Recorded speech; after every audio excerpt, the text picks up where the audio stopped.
Major score here, folks. I found this badass old school Delta Rockwell drill press in a local machinery auction for pennies. Pennies, not pennies, but anyways, in this video, we're gonna get in the van, we're gonna go pick it up, and we're gonna come back and unload it, and let's get this thing cleaned up and see what we got. Boom, boom, boom, boom. Boom, boom, boom, boom. Yeah, come on.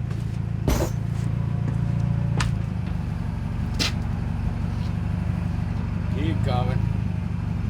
Keep coming.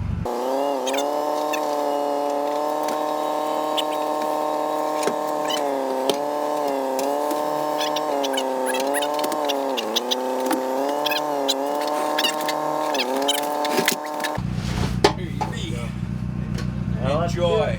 Thank you. All right, we got it loaded up. I'm headed home. It's in the back. You see it? Kinda. Let's get it home, get it unloaded. That's gonna be a job getting it unloaded. It's heavy. I'm by myself, but I can figure it out. All right, here we go. I'm home. I'm starting to get things rigged up a little bit. Now this is gonna be a mixture of sketchy and sketchy. Now, I don't have a forklift. I don't have a great way to unload this, but I've got some 2x12s. I've got some things rigged up here, so we're just gonna give it a go. So yeah, here we go.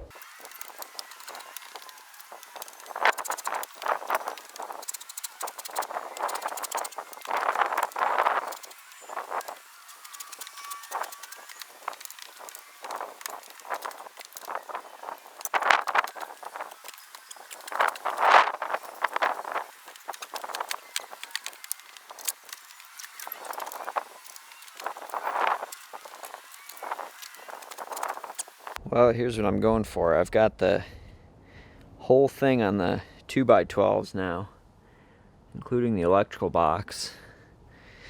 So in theory, I should be able to take the sawhorse out of the equation, and then I'll have a ramp, and it'll come a lot easier from there. And then I want to get it onto the pallet jack so I can easily move it around.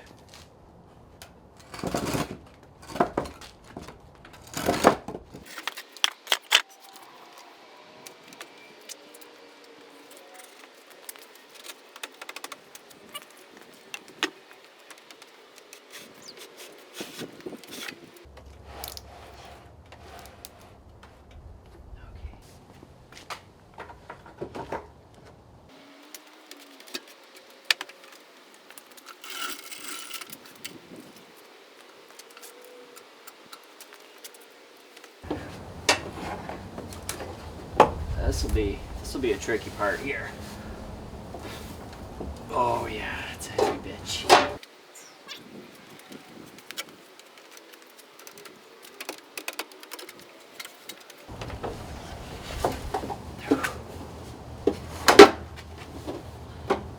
All right, don't you fall. Don't you dare fall. Don't you dare.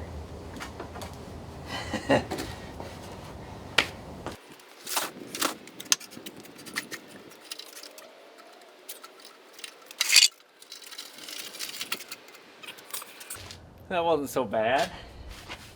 Oh man.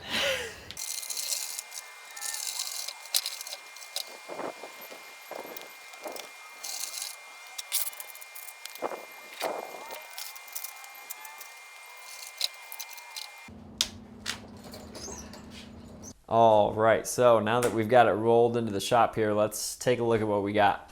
Oh man, look at this beauty. She's dirty. She's dirty, but look at that. I love that table. Seems like it's in pretty good shape. I haven't fired it up yet, but so there's the serial number if you're interested in that. Got a nice ka-chunk start and stop switch there. Roll around back here to the motor. It's a 1 horsepower 3-phase motor. Came with a box of goodies here. We got some miscellaneous taps and wrenches and stuff, and then of course this tapping head, which you may have noticed was installed. That's awesome. This is kind of cool here. Off to the side of the table, we've got a little tray here with a lid. I don't know if this is standard, but anyways, it's on here, and you can put some taps or little drill bits or what have yous in there. The handle feels pretty nice and smooth, and it returns to the top. Doesn't have any cool balls on the end of the handles. I might add those. Made in the US&A, Milwaukee, Wisconsin. Love it. All right, well, first things first, we got to get it fired up, don't we? Well, I wanted to double check to make sure that we had this wired correctly, because this motor can be wired for 208 to 220 or 440 volts. And I checked these, and it's a good thing I did, because it's actually set up right now for 440. And how do I know that? Well, you can read this diagram and see that if it's wired for 440, see that little line between... Now I'm in the dark corner in the other room over here, but it's got big blue here. Now, this is my 3-phase generator. Don't judge. Some of us have to get a little creative, all right?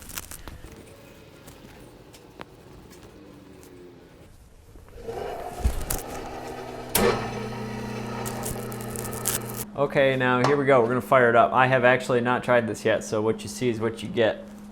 All right. Oh yeah, it's turning backwards. I gotta switch one of the leads, but sounds pretty good. Cool.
Oh my gosh, did I say wipe it down real quick?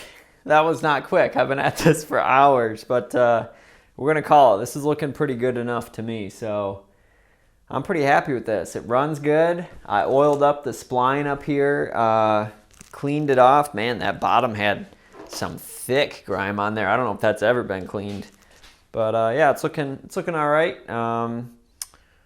Sweet. Well, hey, thanks for watching.